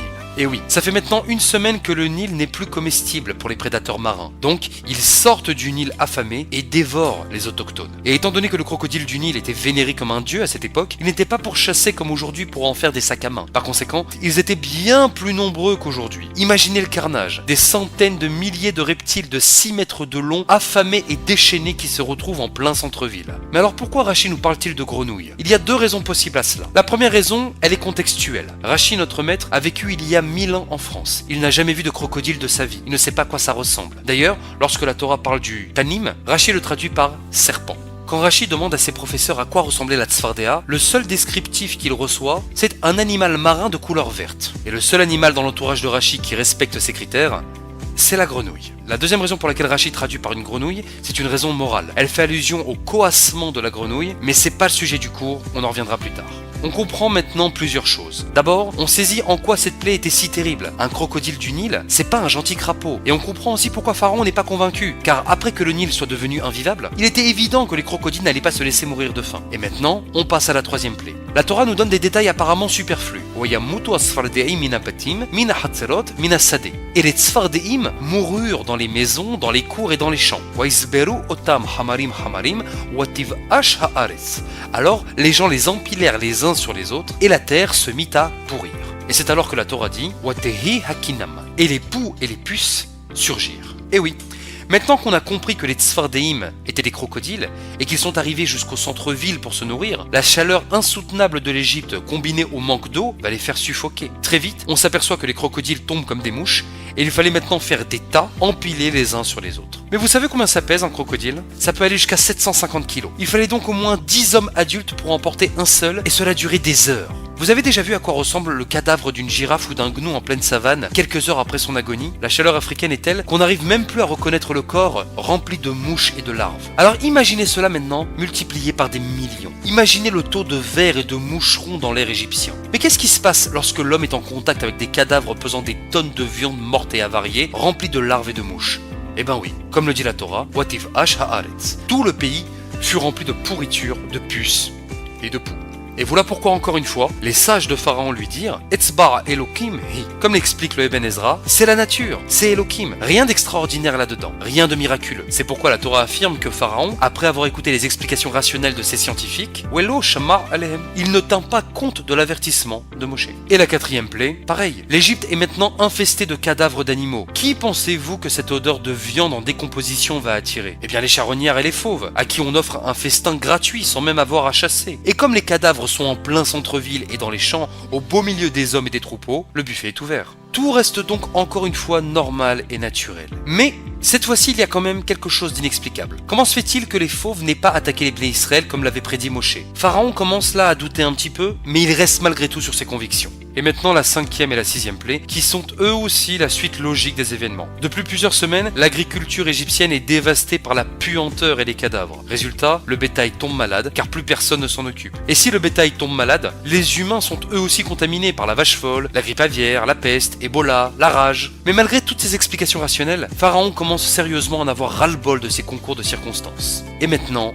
on passe à la grêle. Et là, je sens que tout le monde va me tomber dessus si je dis encore une fois qu'il n'y avait apparemment rien de surnaturel. Tout le monde connaît ce midrash rapporté par Rachi qui parle d'une grêle mêlée au feu. Et ça, on ne peut pas me dire que c'est rationnellement explicable. Eh ben si. Rabbi Ovadia Sforno, chapitre 9, verset 23, explique tout simplement que la chaleur du climat égyptien et le vent chaud, en frottant violemment contre la grêle qui tombait à toute vitesse comme une météorite, ont provoqué des incendies. La friction entre ces grêlons projetés à toute vitesse et l'atmosphère sèche d'Afrique aurait donc déclenché ce phénomène tout à fait naturel.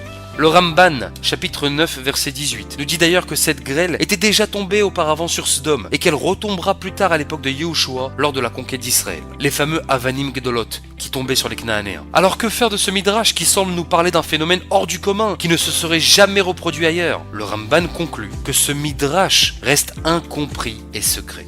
L'unique étrangeté de cette plaie, c'est que l'Égypte est une région où il ne pleut pratiquement jamais. Voir soudainement apparaître une tempête de grêle, c'est quand même un sacré coup du sort. Mais statistiquement, ça reste probable. Et voilà, on en a fini avec les 7 premières plaies pour le moment. C'est pour cela que Pharaon n'a pas fait Teshuva. Il n'a pas réussi à interpréter ce qui lui arrivait. Exactement comme nous, dans nos vies de tous les jours. On s'imagine quoi? Qu'un jour le Tout-Puissant va se révéler à nous pour nous dire de manière claire et limpide ce que nous devons faire? Mais pas du tout. C'est pas comme ça qu'il s'adresse à nous. C'est chaque jour, dans notre quotidien, nos soucis à la banque, les chèques retournés impayés, les crédits non remboursés, les mêmes disputes qui reviennent sans arrêt avec nos conjoints, les mêmes prises de tête avec nos enfants ou notre belle famille. La vie nous parle tous les jours, sans avoir besoin de chambouler la nature. Parce que Akadosh Baruch Hu, comme nous l'enseigne le Sforno, il aime la nature puisqu'il l'a créée. Il n'a pas envie d'avoir besoin de la modifier. D'ailleurs, la nature porte même l'un de ses noms, le nom Elohim. Bouleverser la nature, ça serait comme dire que le nom Elohim est un mauvais nom, Chasvé Shalom. Mais non, bien au contraire, elle est magnifique la nature de Dieu. Et c'est à nous de la contempler, d'en extraire les messages qu'elle contient pour nous permettre de devenir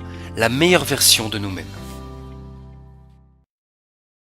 Alors, ça vous embouche un coin, hein? Mais vous n'avez encore rien vu. C'est parti maintenant pour les 3 dernières plaies. Et je vous l'annonce déjà, non. Il n'y a pas eu d'obscurité en Égypte. Le soleil ne s'est pas éteint. C'est tout autre chose qui s'est éteint ce soir-là.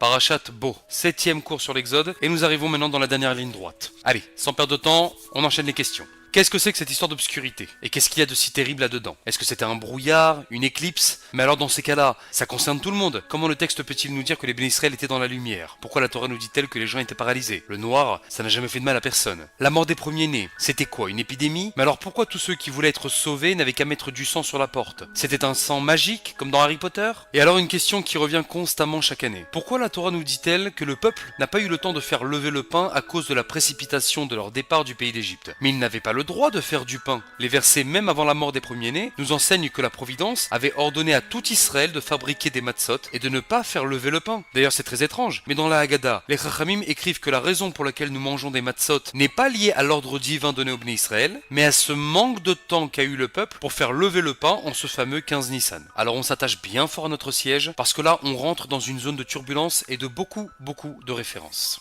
Bon, l'Égypte est pratiquement ruinée après la grêle et les incendies. Et la plaie des sauterelles va donner le coup de grâce. Il n'y a plus de commerce, plus d'argent, plus de quoi manger. Alors va arriver le Rocher et le Hafela, l'obscurité et la pénombre. Qu'est-ce que c'est le Rocher? Le Midrash Rabbah rapporte l'avis de Rabbi Yehuda et Rabbi Nehemia. Le premier parle d'une obscurité venue d'un monde supérieur, Rocher shel Ma'ala, et le second parle d'une obscurité qui provient des enfers, Rocher shel Gehinom. Donc déjà nous comprenons qu'on ne parle pas d'un phénomène physique ou météorologique comme ce fut le cas lors de toutes les précédentes plaies. On parle de Gehinom, et donc qui dit Gehinom dit spirituel, mais un spirituel négatif. Un tourment, un mal-être ou un déséquilibre émotionnel. Dans le Talmud, il y a beaucoup de troubles qui désignent le Gehinom. Il y a la colère, la peine, l'ennui. Ce sont des états de Gehinom que nous pouvons vivre au quotidien. Rassurez-vous, il en est de même pour le Gan Eden, mais ce n'est pas le sujet du cours. Donc maintenant qu'on a compris que le Rocher qui frappe l'Égypte est émotionnel, il reste à savoir de quel trouble émotionnel on parle. Avant de nous le dévoiler, le Midrash continue et nous dit que le Rocher, ce fameux trouble, a aussi touché beaucoup de juifs. Lesquels, comme d'habitude, les plus riches, les plus nobles, les plus célèbres, ceux qui ne voulaient pas sortir d'Égypte et qui ne voulaient pas faire leur aliyah. Combien était-il? 4/5 de tout Israël. 80%. 80% du peuple d'Israël qui ne voulait pas partir par peur pour leur parnassa.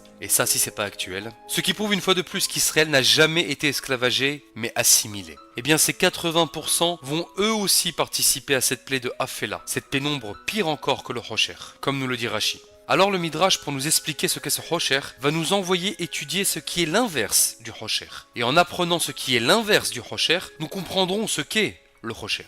Le Midrash nous demande d'aller étudier le Tehilim chapitre 27, premier verset. Hachem Ori Weishai. L'Éternel est ma lumière et mon libérateur. Mimi Era, Mimi Efhad. De qui aurais-je peur? Qui pourrait me faire trembler? Très bien. Donc nous avons une première indication. Si la lumière, le Or, me rappelle que je ne dois pas avoir peur, donc l'inverse de la lumière, le Rocher, dont parle la Torah dans nos versets, n'est donc pas la colère ou la tristesse, mais la peur, l'angoisse, le stress. Mais la peur de quoi? De quoi l'Égypte et la majorité des Juifs ont-ils terriblement peur en ce moment? De quoi pourrait avoir peur la première puissance orientale de l'époque? Alors on doit lire le Radak. Rabbi David ben Yosef Kimhi, né en 1160, est l'un des plus grands commentateurs de la Bible. Le Radak sur ce verset des Téhilim nous dit: de quelle peur parlons-nous? De la peur du siège de mes ennemis, qu'ils viennent m'affamer et conquérir mon territoire en me laissant mourir de faim et de soif. Et là, on comprend tout.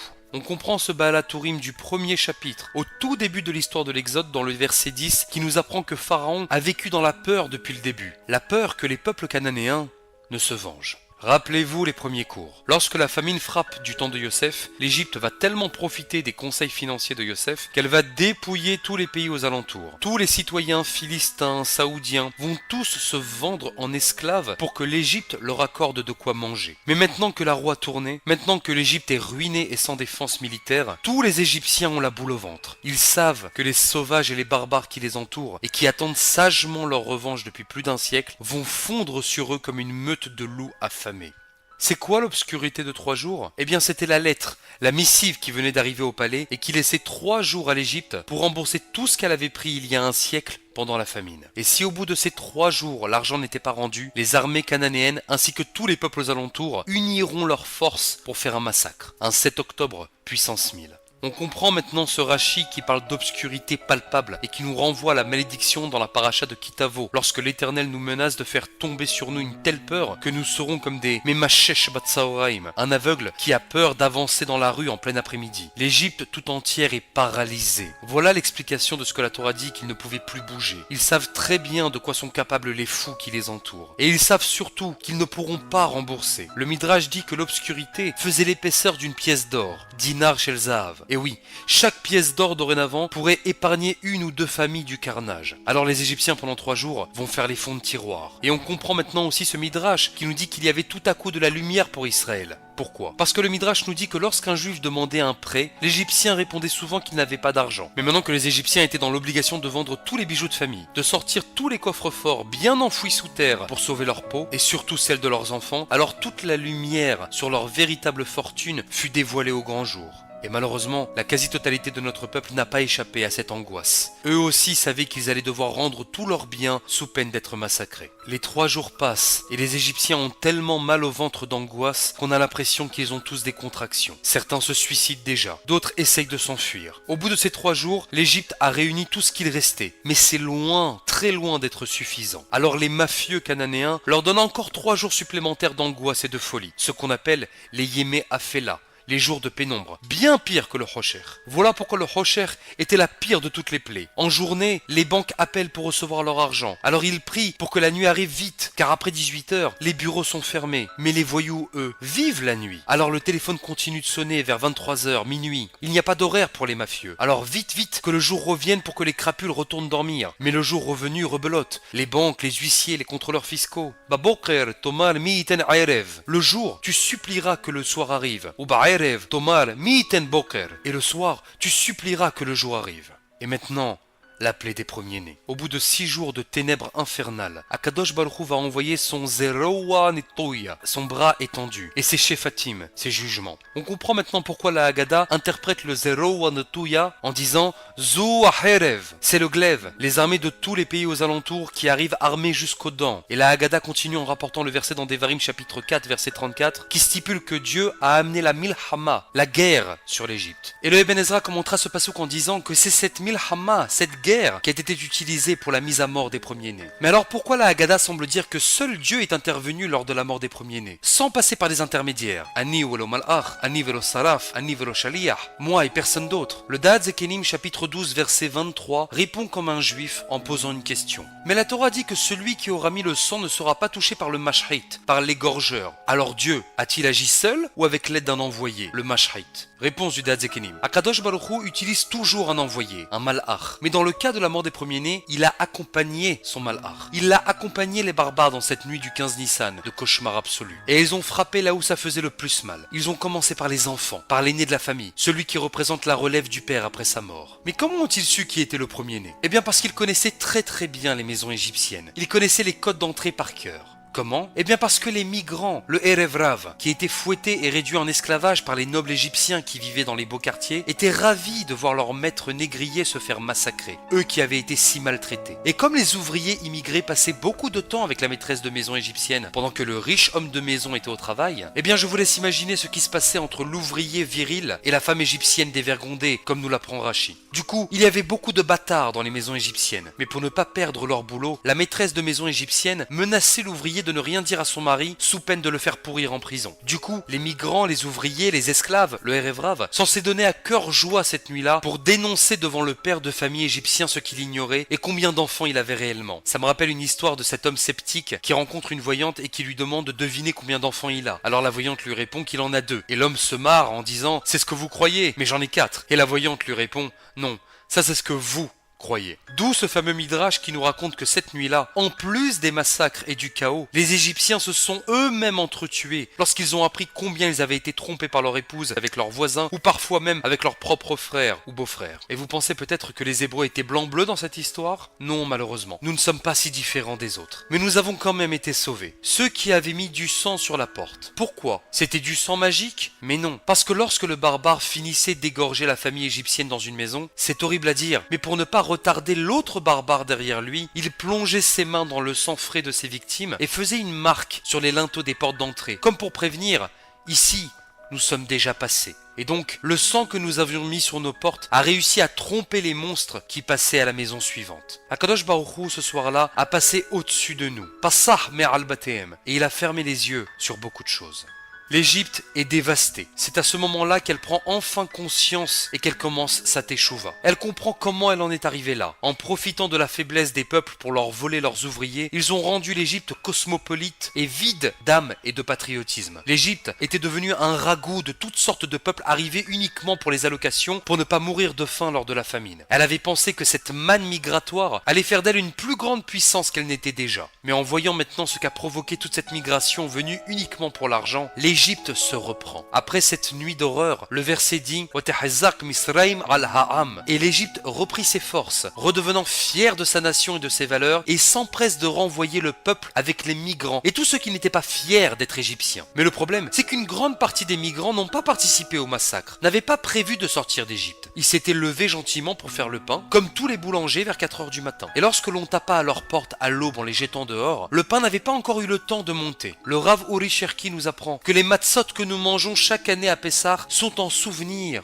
du Erev Rav. Oui, le Erev Rav, qui lui n'avait pas reçu l'ordre de faire des matzot comme les enfants d'Israël. Lui, ça a été un concours de circonstances. Le Erev Rav est sorti Behipazon, en précipitation, ce qui ne sera pas le cas d'Israël, qui, comme nous l'apprend le prophète Ishaïa, qui lo Behipazon Tetseu. Vous ne sortirez pas par précipitation, parce que eux, ils avaient déjà été préparés quelques jours auparavant qu'ils devaient sortir le 15 Nissan. C'est incroyable à dire, mais ce n'est pas en souvenir d'Israël que nous mangeons la matzah, mais en souvenir du Erev Rav, que les Chachamim dans la Haggadah appellent Avotenu, Avahatana, nos ancêtres, nos pères. Mais ça, c'est un autre sujet pour les cours prochains. Voilà la véritable triste histoire des 10 plaies d'Égypte. Pourquoi triste? Parce que c'est tellement dommage d'en arriver là. Mais l'humain est ainsi fait. On nous prévient, on nous répète les choses tous les jours. On nous dit attention à ta santé, attention à ta femme, attention à tes enfants, attention à tes frontières avec tes ennemis. On nous prévient sans arrêt, mais on ne réagit pas. Alors les coups commencent à pleuvoir. 1 fois, 2 fois, 5 fois, mais on ne réalise pas. On dit que c'est normal. Etzba Elokimhi. Et c'est dommage. Mais il faut en arriver à recevoir une convocation au tribunal pour fausse déclaration pour qu'on se réveille. Il faut recevoir une lettre de la rabbanoute pour se rendre enfin compte que son mariage est en danger. Il faut être convoqué au poste de police pour comprendre que son fils a mal tourné. Il faut un 7 octobre pour ouvrir les yeux sur nos partenaires de la paix. La Torah nous fait répéter l'histoire de la sortie d'Égypte chaque année pour nous apprendre à voir, à regarder, à comprendre qu'il y a un problème dans notre vie de tous les jours. Nous apprendre à nous réveiller avant qu'il ne soit trop tard. Ça fout les jetons, hein. Bon, on arrive maintenant à la fin de la vidéo, alors on va finir en apothéose, l'ouverture de la mer. Parashat Beshalach, 8e et dernier cours sur l'Exode. Ça y est, on a pratiquement terminé. Il ne reste plus qu'à comprendre les 2 derniers miracles dont parle la Torah. La colonne de nuée le jour et de feu la nuit, qui marche devant le peuple, ainsi que l'ouverture de la mer. Comme toujours, posons les mêmes questions cartésiennes et logiques. Comment de tels phénomènes apparemment complètement surnaturels ont-ils pu se produire sans que personne ne s'évanouisse? Comment Pharaon et les Hébreux eux-mêmes d'ailleurs peuvent-ils être aussi stupides? Ils voient un océan se fendre devant eux et sans se poser de questions, ils ont la brillante idée d'y entrer. Des êtres humains normalement constitués auraient tout simplement perdu la raison et se seraient tous enfuis devant un tel spectacle. Alors ne faisons pas trop durer le suspense et commençons par répondre à la question de la colonne de nuée et de feu. Non. Bien évidemment que non. Il n'y a pas eu de mini-tornade de nuages ou de feu qui se déplaçait sur le sable. Le Or HaHaim, chapitre 13, verset 21, ainsi que le Ben Ish Hai, explique de la manière la plus simple qui soit que l'on parle uniquement de météorologie. Afin que le peuple ne succombe pas sous la chaleur ardente du désert, la Providence rendit le ciel nuageux et gris, comme un dimanche à Paris. C'est ainsi qu'en suivant l'ombre du nuage pour se protéger du soleil, le peuple savait où se déplacer. C'est ça le Hamoud Anan, la colonne de nuée. D'ailleurs, selon Rabbi Eliezer dans la Gemara, c'est cet état nuageux qui est appelé Anané Kavod, les nuées de gloire, que nous symbolisons chaque année en construisant des soukots. Et pour ceux que ça intéresse, Rabbi Akiva est encore plus rationaliste. Selon lui, le peuple a tout simplement construit des cabanes portatives pour se protéger du soleil. En quoi cela reste-t-il miraculeux malgré tout pour que la Torah le mentionne? Parce que imaginez qu'il ait pu faire gris et nuageux pendant des décennies dans le désert oriental, c'est quand même un sacré hasard. Mais encore une fois, ça reste statistiquement possible. Et la colonne de feu la nuit. Alors je suis véritablement désolé de briser quelques rêves d'enfance. On a tous grandi avec ces images du prince d'Égypte d'Égypte, montrant une tornade de feu tourbillonnant sur elle-même, mais désolé pour les plus fantaisistes d'entre nous, ce n'est pas du tout ce qui s'est passé. Le Ramban, chapitre 13, verset 21, nous rappelle une règle essentielle. À chaque fois que le nom de Dieu est précédé par la lettre Vav, ou Waw pour les Tunisiens, comme dans le verset Wa Hashem holech lifnehem yomam, le Vav fait référence au Bet Din, le tribunal de la providence. Mais qu'est-ce que c'est le Bet Din d'Akadosh Baruch Hu? Eh bien tout simplement les Dayanim, les Talmidei Hachamim d'Israël. Ce sont eux le Malach dont parle le Rashbam. Lorsque la nuit tombait, ils allumaient des torches pour éclairer le peuple, qui continuait ainsi à marcher dans l'obscurité. D'ailleurs, Rabbi Moshe David Cassuto, ancien grand rabbin de Florence en Italie, va aussi dans ce sens-là sans le dire clairement. Et lorsque le texte nous dit que la colonne se plaça derrière Israël lorsque les Égyptiens s'approchèrent, Rachi explique que la météo s'est tellement dégradée que les nuages sont devenus un brouillard épais, empêchant de voir à plus d'1 mètre devant soi. C'est ce qui a retardé les Égyptiens. Et maintenant, passons à l'ouverture de la mer. Et là, je dois vous avouer que je suis vraiment étonné. Je sais bien que d'habitude, lorsque l'on dévoile certaines choses, les références que nous apportons ne sont pas toujours très accessibles au grand public. Mais dans le cas spécifique de l'ouverture de la mer, tous les commentateurs, sans exception, sont unanimes. Je vais même vous dire mieux que cela. La simple lecture du texte, sans le moindre commentaire, explique rationnellement ce qui s'est passé. Le texte nous dit Beruach qdim aza kol halayla. Un vent d'est puissant a soufflé toute la nuit. Puis, Wayasem et hayam le harava, ce qui a asséché la mer. Comment est-ce qu'on peut assécher la mer? Eh bien, tous les commentateurs, je vous assure, le Ramban, le Rashbam, Kliyakar, le Orahaim, le Sforno, le Ibn Ezra, tous expliquent simplement que le vent d'Est était un vent glacial. Après avoir soufflé toute la nuit dans le désert où il fait déjà extrêmement froid la nuit, eh bien la mer a gelé. Tout simplement. C'est devenu une patinoire. Mais comme la mer n'est pas un lac paisible et qu'elle est agitée par des vagues, ces dernières ont gelé, donnant ainsi l'impression d'un passage encadré par des murailles de glace, comme le texte le décrit.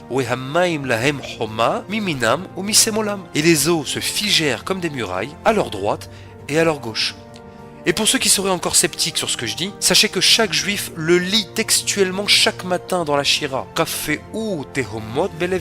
Les abysses de la mer ont gelé. Le mot kafou vient du mot makpi qui signifie congélateur. Voilà pourquoi Pharaon n'a pas hésité à foncer tête baissée, nous dit le Ramban, parce qu'il n'y avait rien de surnaturel là-dedans, apparemment bien évidemment. Comme l'explique le Rashbam, chapitre 14 verset 21, pour l'ouverture de la mer, Akadosh Baruch Hu est passé par des voies naturelles. Bederech eretz asa. Il a agi selon les lois de la nature. Le peuple est donc entré dans l'eau gelée et les Égyptiens ont fait de même. Mais avec le lever du soleil, l'eau a commencé petit à petit à dégeler. Alors Israël a rapidement fait demi-tour et lorsque l'armée égyptienne s'est retrouvée au milieu de l'océan, la banquise s'est brisée sous le poids de leurs chars. Et comme ils étaient maintenant bien loin de la berge, la profondeur de l'eau a noyé les Égyptiens qui étaient trop lourds pour nager à cause de leurs armures. Et voilà, on a frit, on a tout compris. Maintenant il ne nous reste plus qu'un seul mystère à résoudre. C'est le plus mystérieux et j'ai gardé le meilleur pour la fin. Pourquoi Israël a-t-il fui devant Pharaon? On l'a appris depuis le début. Les Hébreux sont forts et vaillants et auraient facilement mis en pièces l'armée égyptienne. D'ailleurs, à la fin de cette paracha, Israël va engager la guerre contre Amalek et le terrasser. Mais face à Pharaon, pour une fois, Akadosh Baruch Hu demande à Israël de ne pas combattre. Pourquoi? Alors maintenant, nous allons tout reprendre depuis le début. Mais cette fois, sans aucun commentateur, sans aucune référence. Comme le disait le Rav Tzvi Yehuda Kook, la prochaine génération aura sa référence. Comment tout a commencé? L'histoire de l'Exode, c'est l'histoire d'un homme riche et charismatique, Pharaon, qui tombe follement amoureux d'une femme, Israël. Mais elle est déjà mariée, elle appartient à Akadosh Baruch Hu. Il le sait que ce n'est pas bien, mais c'est plus fort que lui. Tous les jours, il attend de la revoir au bureau. Ils ont le même humour, les mêmes délires. Dès que l'un cite une réplique de film ou un passage littéraire, l'autre a immédiatement la référence. Ils partagent les mêmes ambitions de réussite. L'un comme l'autre veulent devenir Elohim, les rois du monde. Cette complicité est tellement fusionnelle que ça en devient intriguant. Très vite, ils se demandent s'ils ne se sont pas mariés trop tôt, et si en réalité, leur véritable zivoug était là, sous leurs yeux. Après quelques mois, c'est la dépendance affective totale et incontrôlable, comme une drogue dont on ne peut plus se séparer. Mais Moshe, le rabbin de la communauté, n'aime pas du tout ce qu'il voit. Il va avertir Pharaon. Sache qu'il n'y aura jamais de bracha dans cette union. Une graine volée, ça ne pousse pas, nous apprend Shlomo Ameler. Le pire, c'est que Pharaon le sait pertinemment, mais il n'arrive plus à s'imaginer sans elle. Et elle non plus d'ailleurs. Moshe lui dit, rends-la à son mari. Si tu la prends chez toi, elle sera comme un poison dans ta maison. Tu le regretteras terriblement, et elle aussi. Si tu l'aimes vraiment, alors demande-lui de partir. Mais Pharaon refuse, il en est incapable. Oui, son cœur est trop dépendant de sa compagnie. Il ne reste qu'une seule solution, les laisser aller jusqu'au bout dans leur délire, pour qu'ils réalisent par eux-mêmes qu'ils ne sont pas faits l'un pour l'autre. L'idée, les laisser vivre ensemble suffisamment longtemps pour qu'ils finissent par s'écœurer l'un de l'autre. Tout commence donc avec la plaie du sang, c'est la nida, ce moment féminin désagréable où la jolie secrétaire, toujours sur son 31 au bureau, ne peut plus se montrer sous son meilleur jour. Puis, au réveil sans maquillage, Pharaon découvre un autre visage, des imperfections, des boutons, et il a la désagréable impression de vivre avec un crapaud, c'est la plaie des grenouilles. Ensuite, il comprend qu'une collègue de bureau, c'est aussi une mère. L'après-midi, elle doit récupérer ses enfants du GAN, avec leur tête pleine de poux. Et les poux, eux, vont adorer la chevelure bien fournie d'une jeune femme. Petit à petit, une démystification de la femme de sa vie commence à s'installer. Mais le pire est à venir. En public, elle lui fait honte. Elle se comporte comme un animal. Parfois, elle hurle à la maison comme une bête sauvage. Makat Arov, la plaie des bêtes sauvages. Mais tout ça, il ne pouvait pas le voir avant de vivre avec elle H24. Moshe réapparaît et lui demande: alors, comment ça se passe? Honnêtement, Pharaon n'est plus si sûr de son attirance pour elle, mais il n'est pas encore prêt à lâcher prise. Alors les ennuis vont continuer. D'abord, son premier revers financier. Les animaux meurent, ou dans un terme plus moderne, il perd son travail. Et maintenant il se retrouve avec une maîtresse beaucoup moins attirante, des enfants déchirés par le divorce qui font la misère aux adultes, des avocats envoyés par les conjoints originels pour infidélité, et des dettes qui commencent à s'accumuler. Toute cette pression finit par atteindre sa santé. Et voilà ce que la Torah appelle Dever, la peste. Et ça va continuer. La maladie l'empêche maintenant de retrouver du travail. Et le frigo se vide de plus en plus. La grêle détruit les récoltes. Cette relation commence à devenir véritablement toxique. Et la dégringolade continue. Les sauterelles débarquent et là, le compte bancaire est saisi. Les huissiers prennent les meubles et envoient la voiture à la fourrière. Petit à petit, les amis de la famille, trop déçus de cette situation adultère, s'éloignent du couple d'infidèles. Et comme les dettes commencent à s'accumuler, il n'y a plus le choix que de demander crédit à des gens peu fréquentables. Mais comme sa santé ne lui permet plus de travailler, ils ne peuvent pas rembourser. On leur laisse alors une semaine pour trouver l'argent, sinon on sait où habitent les enfants, on connaît l'adresse des écoles. C'est le noir complet, c'est le Hosher. Pharaon et sa maîtresse sont au bout de leur vie. Comment en si peu de temps tout a basculé? Où cette relation les a menés? Les enfants sont maintenant menacés par la mafia russe? Est-ce qu'on va retrouver les enfants avec des doigts en moins? C'est épouvantable. Et Pharaon craque sous la pression et renvoie Israël de sa maison. Garesh et Trem. La petite Israël se retrouve alors à la rue, seule, avec ses enfants qui ont été gentiment récupérés par leur père, qui ne veut plus entendre parler de sa femme. Alors elle est effondrée. Elle rampe devant la synagogue pour demander de l'aide. Le rav de la communauté a pitié d'elle et va lui donner des conseils pour récupérer son mari. Elle a tout un long tikkun à faire de plusieurs jours. C'est la traversée du désert, où elle ne doit se nourrir que du strict minimum, la matzah, comme pour symboliser un jeûne d'une semaine. À la fin de la semaine, elle devra se tremper au mikvé avant de retrouver son mari. Alors les jours passent péniblement, la solitude, mais le manque de son amant aussi, la perturbe beaucoup dans sa réflexion. Ils se languissent l'un de l'autre terriblement, et chaque heure qui passe, ils se demandent mutuellement ce que fait l'autre en ce moment. Mais elle a changé de numéro de téléphone, ils ne peuvent plus se joindre. Alors, après 3 jours, Pharaon ne tient plus. Il va courir dans toute la ville pour la retrouver. Ça va lui prendre un temps fou, mais ça n'a pas d'importance. Il faut qu'il la revoie. Mais nous sommes maintenant arrivés à la fin de la semaine, et elle doit maintenant aller se tremper dans le mikvé, dans la mer Rouge. Et là, comme un coup du destin, il l'a retrouvée. Devant l'entrée du mikvé. Il reconnaît sa silhouette à des kilomètres. Il crie son nom de loin. Elle reconnaît sa voix et elle a peur. Elle a peur parce qu'elle sait pertinemment qu'elle ne pourra pas faire face. Que si elle se retrouve devant lui, toute cette semaine n'aura servi à rien. Elle fondra en pleurs dans ses bras. Alors elle court vers le mikvé de toute vitesse, et lui aussi lui court après. Mais l'entrée au mikvé des femmes lui est impossible. La balanite l'empêche de passer. C'est le brouillard qui frappe l'Égypte. Alors il essaye un autre chemin. Il essaye de passer par une fenêtre ou par une sortie de secours. Et voilà qu'il se retrouve nez à nez devant le rabbin de la communauté. Le Rav le regarde avec un sourire et lui dit: viens mon fils, le temps est venu pour toi aussi de te tremper au mikvé. Mais au mikvé des hommes bien sûr, dans le bâtiment à côté. Nos 2 protagonistes vont alors passer dans le mikvé. Ils vont rentrer dans la mer Rouge. Israël, cette femme qui a le cœur lourd et rempli de larmes, se trempe dans l'eau de pluie et proclame: Mi chamocha ba'elim Hashem. Et Pharaon lui répond: Mi kamocha nedal ba'kodesh.